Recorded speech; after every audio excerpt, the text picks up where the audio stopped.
ఆ మతం మనకెందుకు అంటారు. ఆ మతం మనకెందుకు అన్నప్పుడు అమెరికా వాళ్ళు తయారు చేసిన ఫోన్లు వాడకూడదు, లైట్లు వాడకూడదు, కెమెరాలు వాడకూడదు, ట్రైన్ ఎక్కకూడదు. లెక్కను చూస్తే మీరు భారతదేశంలో ఉండొద్దు, అమెరికాలోకి వెళ్ళిపోండి. మరి కరెక్టే. ఇంత ఈజీగా దొరుకుతారనుకోలేదు. బాగా వేసేసాడు. మీరు చదువుతున్నటువంటి బైబిల్లో ఇతర మతాలకు సంబంధించిన గ్రంథాలని, వాటికి సంబంధించినటువంటి అంశాలను వెలికి తీసి వాటిని చులకన చేస్తూ మాట్లాడండి, తిట్టండి అని చెప్పేసి బైబిల్లో ఉందా? తిట్టమనండి. తిట్టమని అంటే వేరే దేవతను తిట్టమని, వేరే దేవతలను వేరే గ్రంథాల యొక్క ప్రస్తావన చేయమని ఎక్కడా లేదండి. ఎక్కడ లేదా?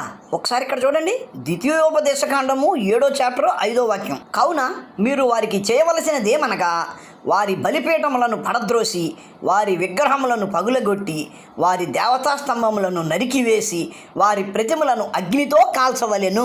బలిపీఠములు, విగ్రహములు, దేవతా స్తంభములు ఇవి ఎక్కడుంటాయండి? గుళ్ళోనే కదా. అంటే ఏ గుడైనా సరే వెళ్ళి దాన్ని ధ్వంసం చేయమంటుంది మీ పుస్తకం. ఎంత అలవోకగా, ఎంత నిసుగ్గుగా మా పుస్తకంలో అటువంటిది లేదు అని అబద్ధం ఆడేశారండి.